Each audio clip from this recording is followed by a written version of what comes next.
What's up? Welcome to the Being Beautifully Honest podcast and channel. Thanks for being here, being subbed. If you're not, hit the button. And if you're listening on YouTube, hit the like. It's like walking in the room and hitting that light switch. Let's brighten up the place and get into the podversation. Chicago rapper Lil Durk is arrested and charged in a murder-for-hire scheme. Prosecutors say he hired a crew who tracked, stalked, and attempted to murder a fellow rapper he had beef with. And WGN News has learned that Lil Durk is a big campaign contributor to Chicago Mayor Brandon Johnson. He's been celebrated by other local politicians, too. And WGN's Julian Cruz live in Broadview, where Durk was given a key to the village just last week. Julian. Well, Ray and Mike, a word of the arrest in Florida having a dramatic impact here in the Chicago area. Broadview Village leaders clearly disappointed by the news. Lil Durk's appearance here was just last week. Mayor Katrina Thompson withdrawing an honorary key to the village presented to the rapper. A lot of disappointment. The feds say they arrested the famous rapper last night near the Miami airport. He was booked on a private plane to Italy, and he'd also booked separate flights to the Middle East and Switzerland. Now he's behind bars in Miami, waiting to be transferred to California to be formally charged for an alleged murder-by-hire scheme. The 32-year-old Banks appearing in South Florida's U.S. District Court this afternoon, where he'll wait for U.S. Marshals to take him to Los Angeles for arraignment. Prosecutors alleging Lil Durk ordered the killing of fellow rapper Quando Rondo, with whom Durk and his associates have had a violent feud dating back to 2020. Rondo suspected of being involved in the murder of Lil Durk's friend, fellow rapper King Von. The government pointing to Lil Durk's Chicago-based rap collective known as Only the Family in Miami, the FBI testifying that OTF also acts as an association in fact of individuals who engage in violence, including murder and assault, at the direction of Banks. Yesterday in Chicago's federal courthouse, prosecutors pointing to a group of 5 men, describing them as members of OTF. Investigators drawing a clear connection to the OTF 5 and Lil Durk in the murder-for-hire scheme, who allegedly ambushed Quando Rondo at a Los Angeles gas station in 2022. Rondo and his sister surviving the shooting, but his cousin did not. Let this key keep you humble. Let this key make you stronger. Just last week, the mayors of Broadview and Bellwood awarding an honorary key to the village, praising him and his Neighborhood Heroes Foundation for their work with urban youth. I appreciate everybody, you know what I'm saying, for the work we put in. You know, everybody try to paint their own pictures of us. You know what I'm saying? We're going to do what we're going to do. Durk also said to be friends with Cook County State's attorney and former Chicago Mayor Lori Lightfoot. Campaign records showing that he donated $150,000 to the campaign of Brandon Johnson after he became mayor. Here's another example of a young black man who grew up in severe trauma that led to life choices that he has been very open and vocal about healing from those choices. It's why he's been committed to finding his righteous path. Mayor Katrina Thompson in a written statement saying, quote, "The village of Broadview is withdrawing our honorary key granted to Lil Durk and is terminating our partnership agreement with his youth organization, Neighborhood Heroes Foundation." The mayor acknowledging that Lil Durk is innocent until proven guilty, but she says that upholding the values of her community is job one. In Broadview, Julian Cruz, WGN News. Thank you, Julian. So let's talk about a few things. So it's definitely the news of the moment, this story about rapper Lil Durk being arrested for a hit for hire. Now, the Chicago rapper was arrested in Florida for allegedly conspiring to commit the M for hire following the arrest in Florida in connection with a M for hire allegation. A clip of Wallow 267 emotionally was letting him know you need to leave this stuff behind. And so now this clip has resurfaced on social media. But before I play that clip and get into that, me, myself, not knowing a whole lot about this rapper, it's just ironic to me that he recently got the key to the city of Chicago, and then this happens. And if you recall, Diddy, he was awarded the key to the city of New York last year. So it didn't happen that recently, but it wasn't that long ago. And now we know where he's sitting and all the charges that he has racked up against him. So, I just want to know, my question is, do these officials do any real research on these people before they decide that they're going to give a key to the city? Because unfortunately, or maybe fortunately, I don't know, I guess it's all how you look at it, it's going to make these city officials look bad, even if they didn't have any involvement. But you look at the mayor of New York City, and he is currently indicted and has all these charges up against him now. So it just begs the question, what are these people thinking when they decide to award the key to the city to these people? And even with that being said, what does the key to the city even really mean? Really, what does that mean?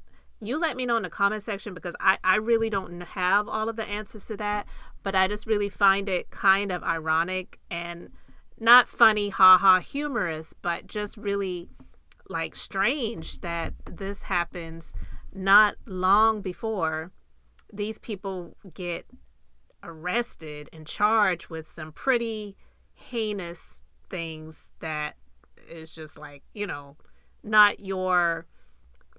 They're not misdemeanors. We'll just put it like that.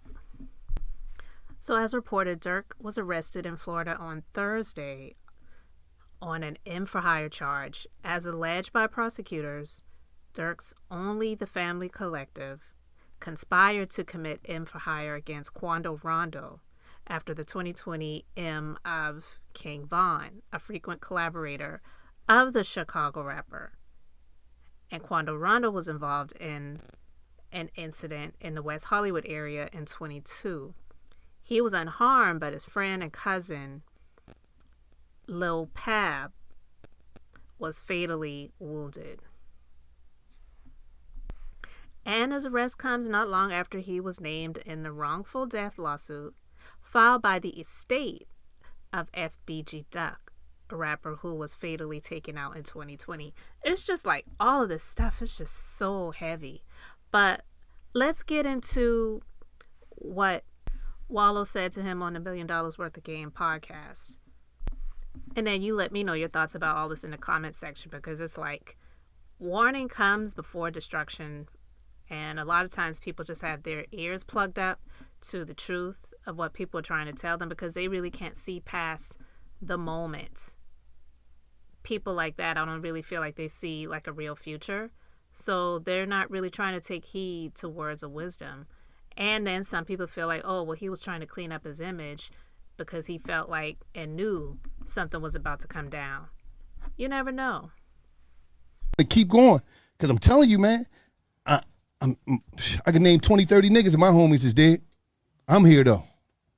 And I'm going to say some shit that, this is documented. I got a TED Talk. I forgave my brother's killer. And I'm saying it to say this. Nigga that killed my brother. My brother died in my grandma's arms. In that fucking house that we grew up in. Nigga shot my brother. He ran to the house. He died in Nanny arms when she opened the door. So I'm telling you, there's some real shit, man. If I ain't let that shit go, I won't be right here today. I won't be here for my niece and my nephews. Me and Gil won't be doing this. Y'all won't know me. I won't be able to give y'all this game. But I had to leave. I had to let that shit go. And when I let that shit go, nigga, I started to grow. And I started to glow. And now I'm here today, and it was harder than a motherfucker, man. And I'm talking about this is my big brother, nigga. I shared the cell with him. I shared the bed with him when we was fucking kids. This is little Steve. But I can tell you one thing. Now I'm out here taking care of his daughter, paying for her to go to school, taking care of my nephew, taking care of my mama and my grandmama. Talk to him. Sure. Because I forgave my brother killer, but I understand. I understand what y'all going through. But I love all you young niggas in here, and I mean that shit. I love you niggas, man, and I hope y'all make it out. I hope y'all make it the fuck out, man.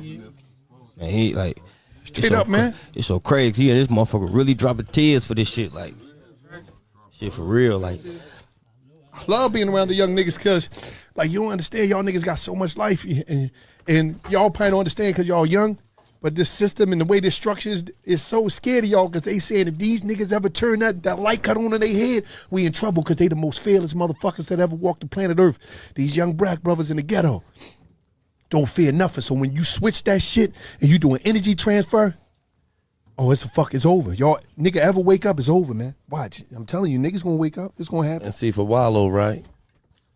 He always talked to me and he like, cuz you just don't understand how many young niggas I used to see come through that motherfucking jail, man.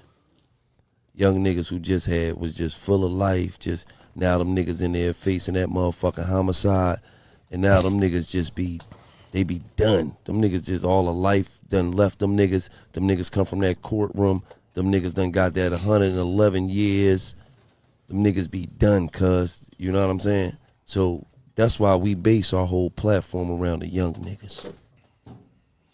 We don't give a fuck. You know, if we get an old nigga, it's because he a legend.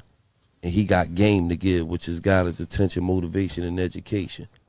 But our platform is the only platform that's based around the young. So, speaking of living for the moment, we just recently talked about this audio that came out, this leaked alleged jail call. I don't know if it's really real, but I wanted to share my thoughts on it. So we just recently shared our thoughts on it. And I talked about the fact that I felt like Diddy didn't really set up his kids, who are, for the most part, most of them are either adults or, you know, close to being adults at this point. And he didn't really set them up with getting any true real life skills because they've just been pretty much living off of his name and living off of his dollar. So it's just kind of funny that after I talked about that, now this just recently came out that the children are launching a web reality series on YouTube. Like, of course they're going to go to the internet to make their money, right? Why would we be surprised by that? So it's being reported that they plan to launch a web reality series on YouTube on this weekend, October the 27th. Quincy Brown, 33, dropped a trailer titled "It's Just a Vlog, or Is It a Reality Show?" on his YouTube channel. The trailer features his half-sisters, Delilah Starr and Jesse James, both 17, his half-brother Christian, 26, and Christian's half-brother and half-sister Justin, 30, and Chance, 18. The trailer doesn't show Sean Combs' youngest daughter, Love, who is 2 years old. In a joint statement on Tuesday, the children said they are devastated by their father's continued incarceration in New York. Combs, 54, was arrested on September 16th and charged with sex trafficking and conspiracy to promote selling it for money. Combs has pleaded not guilty. He was denied bond by 2 separate judges on September 17th, and I believe they possibly scored him another bail hearing, but we'll see what comes of that, and I think that's in about a week or so away. So the statement is, "The past month has devastated our family. Many have judged both him and us based on accusations, conspiracy theories, and false narratives that have spiraled into absurdity on social media. We stand united, supporting you every step of the way. We hold on to the truth, knowing it will prevail, and nothing will break the strength of our family. In all caps, we miss you and love you, Dad." And it's a picture of all of them with everybody, just everybody. Anyway, the kids, they're in this trailer. It's just like they're having a great time, living it up. And sources have said the web series is the brainchild of Quincy, Justin, and Christian. The series will show the world that they are not broke and living on borrowed time. they are still spending their father's money as fast as they can. They hope the web series will be picked up by a streaming network, which means big bucks for Combs' brood. And let's just go ahead and play the trailer to this show. All right, guys, so I don't know if a streaming network would touch them with a 10-foot pole, but to be honest with you, nothing surprises me anymore. So I really don't know, but I'm quite sure they're going to get the views on YouTube, so they'll get that money. People are going to tune in. People are going to watch what happens and see what goes down. And who knows how far they'll take it, how much they'll delve into the personal. I know they can't really share anything on the channel that is in regard to the court cases, whether criminal or civil. So people tuning in, they're not really going to get much there. All it will really be is just you watching the kids to see how they're living their life and watching the emotions of it all. And then, watching them trying to showcase that nothing has changed over here. We're still strong. We're still powerful. We still got money. We're still living it up. And that's pretty much what you're going to see. I don't plan on tuning in, but if you all watch, you can let me know what happens. And hey, if I see some clips on social media, I may talk about it here and there, but I'm not going to waste my energy and little time that I have watching them living off of what they have remaining and left over. I'm just saying, I'm not surprised by them making this move. But again, like I said, and this isn't a knock to them as his children, but at the ages they are, in their young 30s to late 20s, and then the girls, they're getting up 17, 18. Truly, like I was saying the other day, what real life skills, life skills, career-wise, whatever, do they really have? And I guess some people could say, well, it's a different day and time now. People can go online and make money just being themselves, and they could just make money that way. But between how many of them are they going to split that all? That's what I'm saying. I don't really know how far this is going to get them. I'm interested to find out, so we shall see. But I don't plan on watching the show. But what do you really think is going to come of this? Because I don't really see a streaming network picking this up. Because if you recall, Hulu had already planned to have a reality show on the Hulu network, the Hulu streaming network of Diddy and the family. And then when all that Cassie stuff came out last year, they were like, never mind. And I haven't heard of any other networks wanting to do anything with them, especially in light of all of the stuff that has come out, and more stuff is coming out, it seems like, every other day. It was just announced that the New York Post allegedly has seen some of the Diddy tape footage, and people are describing some stuff that's on there. So I just don't really see that happening for them. So we'll see how far this goes. But I just wanted to share that with you guys and get your thoughts on it, because I'm not surprised by them launching something on YouTube. That would be the easy thing for them to do, right? But in the long run, where's that really going to get them? And all of them. Seriously, because it's going to be on Quincy's channel. And I think, like I was just talking about, if the Diddy jail audio leak is real, they were talking about Quincy needing money to pay his car payment. So I'm just saying, I don't know. You let me know your thoughts about all of this in the comment section, guy, because I am curious.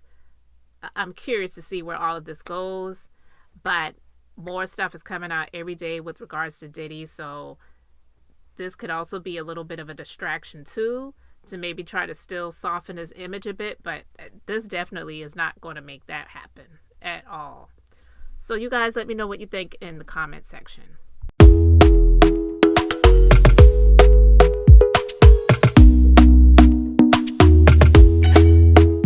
Talk to me nice, talk to me honestly. Look in my eyes, don't let it fall on me. Say you're a good guy, make me believe it.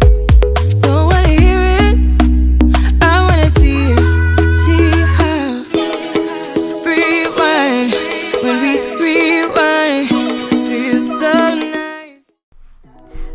Thanks for being here, liking, and subscribing. I'm Beth, just being beautifully honest. So until next time, I wanted to keep it brief, beautiful, and now I'm going to say bye.